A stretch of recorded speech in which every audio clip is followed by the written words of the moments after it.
Finalement, c'est au moment où Rupert Murdoch est sur le toit du monde qu'il va commettre sa première erreur, en négociant le rachat de Metromedia grâce aux junk bonds. C'est des obligations pourries qui ont été inventées par un banquier américain, son ami Michael Milken, qui avait ouvert le marché des obligations aux PME, contre des taux usuriers, avant d'utiliser l'argent emprunté pour lancer des OPA très agressives, très rapides, mais surtout très rentables. C'est comme ça que Milken est devenu milliardaire et qu'il a fait de son métier le fait d'aider d'autres milliardaires comme Murdoch à avaler des groupes pour finalement n'en conserver que les actifs les plus profitables. C'est lui en partie qui a inspiré le film d'Oliver Stone, Wall Street, qui est sorti en 87, avant d'être condamné en 89 à 10 ans de prison pour un délit d'initié. Murdoch n'avait pas du tout vu le coup venir, et il a continué à multiplier les acquisitions sans se soucier jamais de leur prix. Par exemple, il rachète en 88 pour 3 milliards de dollars, à peu près le double de sa valeur, l'éditeur américain des institutions Seventeen, un magazine pour ados, et TV Guide, le magazine télé des Américains. Peut-être qu'il avait racheté ce groupe aussi cher pour oublier qu'il avait dû revendre le New York Post. Mais grâce au fait qu'il puisse faire apparaître ses dettes comme des actifs, en Australie, Murdoch multiplie les limites du levier bancaire. Il va jusqu'à plus de 15 fois ses actifs. Sa dette, elle est passée, c'est simple, de 3 milliards 600 millions de dollars en 86 à 7 milliards 600 millions en 90, juste avant la guerre du Golfe. Alors, quand l'agence de notation Standard & Poor's lui attribue un triple C+, c'est-à-dire l'équivalent d'un junk bond, à la dette de son groupe News Corp, Murdoch se retrouve vraiment dans l'embarras. Déjà, il ne peut plus honorer ses dettes à court terme. Alors il doit renégocier très urgemment le rééchelonnement d'une grande partie de sa dette. Au même moment, Channel 4 diffuse un documentaire assommant qui présente Rupert Murdoch comme un Citizen Kane dont l'empire bâtit à coups d'influence politique en l'absence de tout contrôle et aujourd'hui au bord du gouffre parce qu'il est maintenu en vie par une politique comptable douteuse, plus ou moins légale, et par des pratiques qui lui permettent d'échapper en fait tout simplement à l'impôt. À l'époque, avec l'aide de la Citibank, qui avait fait exactement la même chose, la même restructuration de dette pour Donald Trump, Murdoch se lance dans une restructuration auprès de 40 banquiers. Ça veut dire que pendant des mois, il est dans son jet et il parcourt le monde pour aller les amadouer les uns après les autres. Et au final, il y arrive, mais il y a une banque, une toute petite banque, la Pittsburgh National, dont le prêt à News Corp est de 10 millions de dollars, qui va arriver à échéance en décembre 90, qui refuse d'accorder un rééchelonnement à Rupert Murdoch. Alors là, évidemment, il appelle le patron, et puis il lui explique que c'est pas un problème de liquidité. En fait, c'est un problème de liquidité qu'a News Corp, mais c'est pas un problème de solvabilité. Et en plus de ça, il lui dit j'ai déjà le soutien de toutes les grandes banques américaines, les grandes institutions. Elles ont accepté de me rééchelonner 2,4 milliards de dettes. Pour l'époque, c'est gigantesque. Seulement, le patron lui dit non, il faut liquider le groupe. Alors Murdoch appelle les présidents de la Fed, de la Citibank, qui eux-mêmes appellent à Pittsburgh pour dire qu'en fait News Corp c'est pas vraiment une société comme une autre. C'est une pièce indispensable à l'économie mondiale. En fait, une faillite pour News Corp aurait, dès cette époque-là, des répercussions majeures. Elles amplifieraient la récession économique mondiale qui déjà existe du fait du pétrole et de la guerre du Golfe. En février 91, finalement, Murdoch y arrive. Il y a 146 banques créancières qui signent l'accord de rééchelonnement. Elles le signent toutes. Et son empire a survécu, évidemment parce qu'il était too big to fail, mais surtout parce qu'il était trop complexe pour échouer. C'est la structure juridique de News Corp qui était un entrelacement dans des multitudes de pays d'ailleurs, souvent des paradis fiscaux, de sociétés, de holdings qui ont des participations. C'était si difficile à décrypter qu'aucun banquier ne pouvait à l'époque avoir la certitude de recouvrer sa créance en cas de faillite. C'est ce qui s'est passé, vous savez, plus tard avec Lehman Brothers. Ils ont mis 10 ans, l'État américain, à déboucler les positions de Lehman, et elles ne les ont encore pas toutes comprises. Parce que c'est le propre, finalement, de ces entreprises globalisées à ce moment-là, d'être reliées de façon systématique au destin de l'économie, au destin de la finance dans leur ensemble. C'est-à-dire que Murdoch a été le premier patron de médias à prendre l'économie mondiale en otage, ni plus ni moins. Mais tout le monde n'a pas eu sa chance. Parce que pour répondre à son concurrent Murdoch, qui rachetait en 89 HarperCollins, Robert Maxwell a voulu racheter Macmillan, très grand groupe d'édition britannique. Pour ça, il a dû emprunter auprès de 44 banques du monde entier 2,6 milliards de dollars. En novembre 91, son endettement passait le milliard. Là, il n'a plus l'énergie de se battre et on le retrouve finalement, on retrouve son corps à côté de son yacht. Et on parlera plus tard de sa fille adorée, Ghislaine. Mais la presse, à ce moment-là, révèle, peu après sa mort, que 763 millions de livres manquent dans les comptes de la société, dont 400 millions qui appartiennent à des fonds de pension, c'est-à-dire les retraites des ouvriers britanniques. Là, Murdoch est persuadé que celui que le Newsweek qualifie l'escroc du siècle s'est suicidé en fait. Et il ira jusqu'à détruire une grande partie de son groupe en déclenchant en 93 une très intense guerre des prix au Royaume-Uni quand la vente des quotidiens baissait drastiquement. Murdoch est capable de perdre 45 à 150 millions de livres pour maintenir sa diffusion et pour tuer ses concurrents. De toute manière, son regard était déjà tourné vers la télévision et plus particulièrement vers la télévision par satellite. En 89, il avait enfin réussi à lancer Sky après avoir abandonné le satellite européen à péage qu'il avait acheté, vous savez, en 82. Et là, Hollywood l'avait obligé à faire des chaînes payantes. Lui, il voulait rendre ça gratuit. Donc il a dû inventer pour ça, vous savez, le fameux décodeur, le décodeur Canal+. À cette époque, Sky Movie devait d'ailleurs être opéré avec Disney, qui s'est retiré à la toute dernière minute de cette joint venture, soi-disant à cause d'une publicité que Murdoch avait mis pour les paraboles Sky dans ses journaux, avec des femmes au sein nu. Et là, Murdoch demande 1,5 milliard de dommages et intérêts à Disney. Vous verrez qu'en 2017, il leur en a tiré bien plus en leur revendant Fox pour 52,4 milliards de dollars. Mais à l'époque, il avait fallu que Murdoch, au bord de la faillite, négocie en secret de devenir à 50-50 une fusion avec BASB, tout en gardant le contrôle du système de cryptage des cartes à puce. À l'époque, ce système est fabriqué par une société israélienne qui s'appelle NDSP, qui est dirigée par Michael Klinger, par le professeur Shamir, qui sont associés avec l'Institut Weizmann de technologie. Et là, Murdoch, pendant des mois, doit négocier le rachat de cette société pour seulement 10 millions de dollars. Parce qu'en janvier 92, tout son système, Sky, ne dispose pas d'un système satellitaire viable sans les smart cards, ces petites cartes dans le décodeur. 6 mois plus tard, il revendra cette société pour 43 millions, juste avant d'apprendre que le fameux Klinger, son fondateur, avait escroqué la société en récupérant une bonne partie de la rémunération de BSkyB qui transitait par des sociétés écrans dans des paradis fiscaux. Et cette société vaudra 750 millions 4 ans plus tard. Elle sera même valorisée 5 milliards de dollars juste avant l'explosion de la bulle Internet en 2000. C'est vous dire à quel point la télévision par satellite était devenue gigantesque. Mais à ce moment-là, plutôt que de savourer sa survie, ce qu'il aurait pu faire, Murdoch, qui a déjà un âge, rumine parce que la crise de sa dette en 90 l'a empêché de mener sa levée de fonds qui était prévue en novembre 90, qu'il avait fait voter par ses actionnaires et qui devait lui permettre de profiter de la révolution des médias qui a suivi la fin de la guerre froide et la chute de l'URSS. Berlusconi et Maxwell, d'ailleurs, les deux autres bébés Murdoch, ont étendu leur empire à l'Est, pendant que Murdoch s'avouait lui-même complètement hors du coup. Et la pire couleuvre à avaler pour lui, c'est le triomphe de CNN. Pas seulement parce que CNN est une chaîne d'information en continu, mais c'est parce que c'est une chaîne démocrate. Dès janvier 84, d'ailleurs, Ted Turner avait parlé de sa chaîne d'infos en continu à Murdoch, qui avait compris l'intérêt de ce dispositif, avant qu'ils se mènent tous les deux une guerre destructrice en 85. Murdoch, d'ailleurs, a vu aussi, avant les autres, comment l'information et le divertissement allaient se mêler. Et il a senti le coup, ce qui a constitué des géants derrière. Time et Warner ont fusionné, Columbia a pris le contrôle de Sony, et ces seigneurs du village planétaire ont eu un rôle sans précédent d'influence et d'homogénéisation de la culture et des idées politiques. Parce que le départ de Reagan et de Thatcher du pouvoir, en 88 et en 90, a quand même déstabilisé Murdoch. Il a le sentiment à ce moment-là qu'il doit reprendre la main. En plus, il estime que Bush père, président des États-Unis, bien qu'occupé par la guerre du Golfe, mais qu'il estime qu'il ne l'a pas assez soutenu quand son empire a failli s'écrouler sous le poids de sa dette. Alors il le lui fait payer en soutenant très largement dans ses médias un candidat indépendant, pour la première fois, un Texan qui s'appelle Ross Perot, qui n'est ni du Parti démocrate ni du Parti républicain, va rafler au présidentiel de 92 19% des voix, en promettant des coupes drastiques du budget fédéral. Et dès 1993, Clinton, qui a gagné donc grâce à Murdoch en grande partie, le récompense en lui accordant la fameuse dérogation nécessaire au rachat du New York Post à prix d'or, dans lequel désormais Murdoch fait apparaître son nom comme rédacteur en chef, met ses éditos, et demande comme toujours à la rédaction de s'en prendre encore plus violemment à l'establishment, et notamment au trop libéral à son goût New York Times.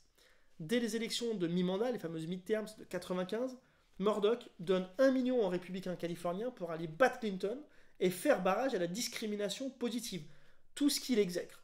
Il offre à son ami Newt Gingrich un contrat éditorial de 4,5 millions de dollars chez HarperCollins, juste avant que ce dernier ne devienne le président républicain de la Chambre des représentants. Et Murdoch lance un nouveau journal, le Weekly Standard, où les néoconservateurs comme Bill Kristol ont page blanche pour appeler sans relâche à envahir l'Irak dès 1997. C'est à ce moment-là d'ailleurs que Murdoch rejoint le Cato Institute. C'est un think tank libertarien qui est cofondé par un milliardaire qui s'appelle Charles Koch, qui a la tête de Koch Industries, et qui tout simplement a pour but annoncé de mener une croisade climato-sceptique et qui soutient toutes les initiatives qui visent à privatiser la santé et l'éducation. En 92, au Royaume-Uni, Murdoch a même trouvé un moyen de mener une campagne violente contre le leader travailliste Neil Kinnock. C'est le favori des sondages, parce que simplement il a vu le malheur de promettre une réglementation plus contraignante de la propriété des médias. Alors Murdoch l'a pris personnellement, c'était peut-être le cas. Résultat, il dépeint tous les jours dans le Sun Kinnock comme un champion du fédéralisme européen. Ce que l'atlantiste en chef Murdoch, évidemment, exècre par-dessus tout, mais le lecteur populaire britannique aussi.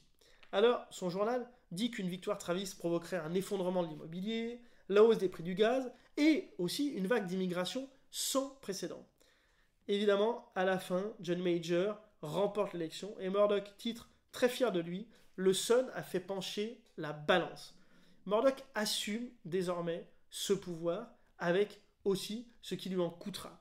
Le 16 septembre 1992, c'est une attaque spéculative énorme qui est menée par l'américain George Soros contre la livre sterling.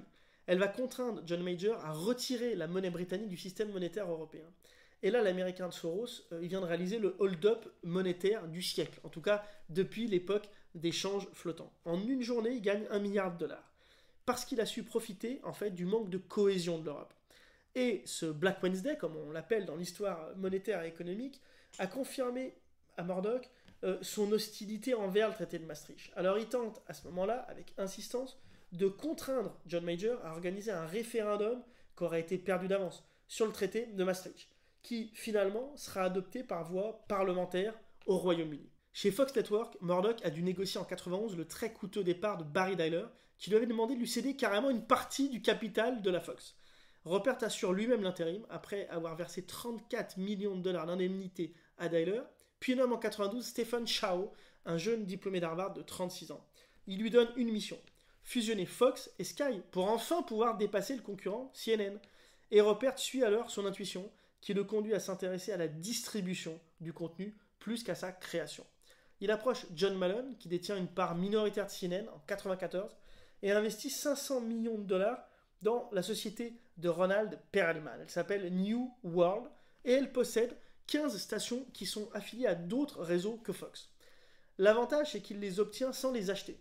Donc il peut rester sous les seuils réglementaires, qui d'ailleurs 4 ans plus tard vont lui permettre d'obtenir 10 stations supplémentaires, donner le droit de les acheter. Fox, à ce moment-là, est devenu le plus grand et le plus rentable de tous les réseaux de télévision américains.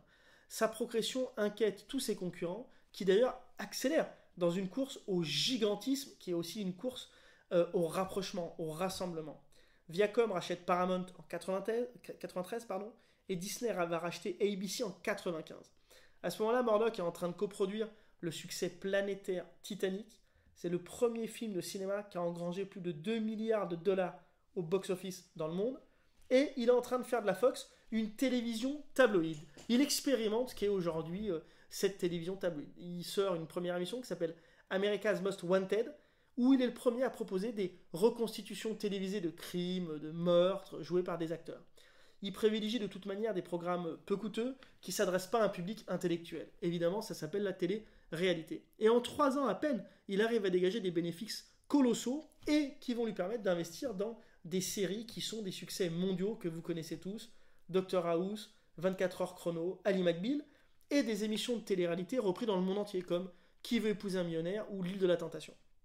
Mais le succès qui, je crois, restera le plus, c'est Les Simpsons. D'ailleurs, il est parodié dans Les Simpsons, Rupert Murdoch, sous les traits du fameux tyran milliardaire Rupert Murdoch. Ça n'a pas du temps à lui déplaire parce que cette série compte plus de 750 épisodes à son actif, sur 34 saisons, qui sont diffusés dans le monde entier et qui paradoxalement, auront fait la fortune du tyran dictateur Rupert Murdoch. Mais le plus grand succès de Fox, ça reste l'introduction du sport professionnel à l'antenne de la télévision. Ces journaux avaient appris à Rupert Murdoch une chose, c'est qu'il n'y a rien de mieux que le sport pour fidéliser un public. Alors il a acheté à prix d'or des monopoles de droits télévisés. C'est par exemple Rupert Murdoch qui a fait de la Première Ligue, vous savez, le championnat de football britannique, le plus regardé et le plus riche au monde. Il a attiré immédiatement 1 million de nouveaux abonnés payants sur BSkyB. En 93, Murdoch rachète les droits de la NFL, qui était jusque-là détenue par CBS, vous savez, c'est le football américain, et il change à jamais l'économie de la diffusion de ce sport, parce qu'il opère une redistribution massive de la richesse publicitaire au profit du sport professionnel, et donc au profit des joueurs. Il leur donne un pouvoir colossal sur leur club, et un pouvoir colossal des clubs sur les chaînes. Pourquoi il le fait? Pour rendre les clubs dépendants des médias pour leur financement. Et grâce au sport télévisé, Murdoch va découvrir d'ailleurs un nouveau pouvoir. Un jour, il raconte comme ça à son fidèle conseiller, l'économiste Irving Stelzer, il dit, tu sais, pour la première fois, les serveurs et les maîtres d'hôtel savent qui je suis. Et il y prend un peu goût, parce que la quête de Rupert Murdoch, elle reste avant toute chose politique. En Australie, il va soutenir l'élection du gouvernement Howard en 1996, parce que, évidemment, il avait négocié en amont que ce gouvernement Howard lui accorde une réforme de la propriété croisée des médias pour qu'il redevienne propriétaire de télévision. Howard refuse, et Murdoch va se venger en 1999 en soutenant un référendum qui vise à remplacer ni plus ni moins que la reine d'Angleterre par un chef d'État australien, ce qui enlèverait tout pouvoir au Premier ministre, évidemment sans succès. Entre-temps, Tony Blair est devenu en 1994 le patron du parti travailliste. Là, Tony Blair a une idée, une troisième voie comme on dit, il veut convertir le pays à l'économie de marché et il décide de faire la cour à Rupert Murdoch. Il dit, je cite, « Il vaut mieux chevaucher le tigre que de le laisser vous arracher la gorge. Regardez ce que Murdoch a fait à Kinnock. » Il dit ça au rédacteur en chef du Daily Mirror. En 1995, il se rend même sur l'île d'Ayman en Australie pour prononcer un discours lors, vous savez, des fameuses conférences de News Corp. Ce moment est puissant dans l'histoire britannique et dans l'histoire de la gauche, l'histoire travailliste. L'écrivain Pierce Brandon écrit que c'est l'odyssée la plus humiliante depuis qu'Henri IV s'est abaissé devant le pape à Canossa. Mais à l'époque, il apparaît inconcevable pour tout leader politique britannique ambitieux d'aspirer à la plus haute fonction sans avoir le soutien de Rupert Murdoch. Et Blair a compris mieux que les autres, plus vite que les autres, que la seule chose qui intéresse Murdoch, c'est son business. Et que la seule langue qu'il parle, c'est la force, c'est la puissance. Alors, pour le convaincre, c'est assez simple. Il fallait que Blair prenne ses distances avec le processus de construction européenne qui était à l'œuvre à l'époque, et qu'il accepte de se présenter comme le candidat, entre guillemets, de l'Angleterre contre le monde. Eh bien, Blair le fait. Il dit dans un discours public que la Grande-Bretagne ne sera pas absorbée dans, je cite, un super État européen. Et à ce moment-là, Murdoch comprend qu'il le tient et voit en lui l'occasion de soutenir un politique qui est en pleine ascension dans le monde entier, pas qu'en Grande-Bretagne, qui, en plus de ça, va, comme le demande Rupert Murdoch, baisser les impôts, mettre fin à l'État-providence, avoir une politique étrangère vigoureuse, pro-américaine, pro-israélienne, comme Murdoch la défend. Et de l'autre côté, Blair promet de ne prendre aucune mesure réglementaire contre les médias. Il dit à la presse qu'en fait, c'est plutôt pour conserver leur soutien dans les vraies réformes qu'il veut faire passer, et ne pas avoir les Britanniques dans les rues. Le Sun, à ce moment-là, affiche en une, le jour du vote, son soutien à Tony Blair, et dans son petit édito, Rupert Murdoch annonce que Blair a promis de tuer, je cite, le dragon européen. À partir de ce moment-là, de l'élection de Tony Blair, Rupert Murdoch a un accès direct au nouveau Premier ministre, qui, évidemment, va veiller à ne jamais être vu en public avec Rupert Murdoch, ni que leur relation soit étalée au grand jour. Mais, dans les coulisses, aucune décision ne peut plus être prise sans tenir compte de la réaction probable de Rupert Murdoch. Il pèse sur la politique du gouvernement en matière de construction européenne, sur l'espace Schengen à l'époque, sur la politique d'immigration et d'asile, en défendant toujours les intérêts stratégiques américains. Et en 1998, quand Murdoch comprend que Tony Blair est prêt à faire rentrer son pays dans la zone euro, alors là, il change complètement son fusil d'épaule. Et le Sun titre « Blair est-il l'homme le plus dangereux de Grande-Bretagne ?» À ce moment-là, Tony Blair, Premier ministre, accepte de donner l'assurance à Murdoch que le Royaume-Uni n'acceptera pas la monnaie unique sans organiser au préalable un référendum, ce qui de facto revient à renoncer à l'euro. Et à l'époque, c'est par crainte de subir les foudres de Rupert Murdoch que Tony Blair a renoncé à s'engager dans la construction européenne. Jesse Armstrong, vous savez, le showrunner, le créateur de la série succession, a vu ça de ses yeux vus quand il était conseiller dans l'administration Blair. D'ailleurs, Blair est allé plus loin. Il a même placé Rupert Murdoch à côté du président chinois Jiang Zemin lors d'un dîner d'État à Londres en 1999, quand Murdoch voulait se développer en Chine. Et l'année précédente, il a appelé en personne Romano Prodi, le président du Conseil italien, pour lui demander sa position face au souhait de Rupert Murdoch de racheter Mediaset à Berlusconi, qui avait été élu, vous savez, président du Conseil en 1994.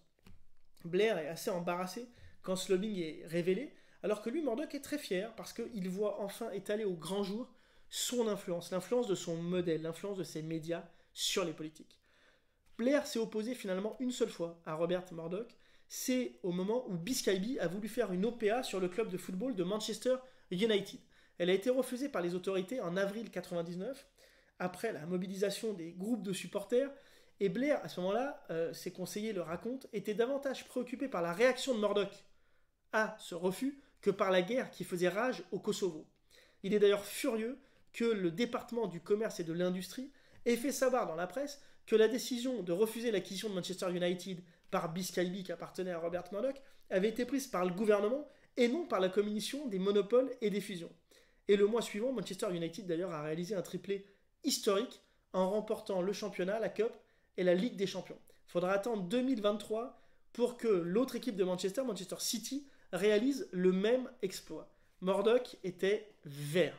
Et lorsque Gordon Brown, le chancelier de l'échiquier et le ministre des Finances britannique, veut succéder à son compagnon Tony Blair, lui, il cherche aussi évidemment le soutien de Rupert Murdoch. Comment ? En encourageant la privatisation du système de santé et la baisse des impôts, à peu près comme toujours. En 2005, Blair va s'engager à organiser un référendum sur le projet de traité établissant une constitution européenne dans le but de conserver le soutien de Murdoch. C'est ce référendum, vous savez, en France, qui sera refusé. Mais ça montre à quel point la propriété croisée des médias de masse a pu corrompre, en Grande-Bretagne, le système démocratique représentatif en donnant un poids prépondérant dans l'ombre et à l'abri de tout contre-pouvoir à un seul homme, même pas britannique d'ailleurs, et souvent aligné sur des intérêts étrangers. En 2006, Blair a déclaré à Murdoch devant les cadres de News Corp, toujours dans ce fameux séminaire, « Quand je vous ai rencontré, j'étais pas sûr de vous aimer, mais je vous craignais. Maintenant que mes campagnes électorales sont terminées, je ne vous crains plus vraiment, mais je vous aime bien. » L'inverse reste quand même largement à prouver.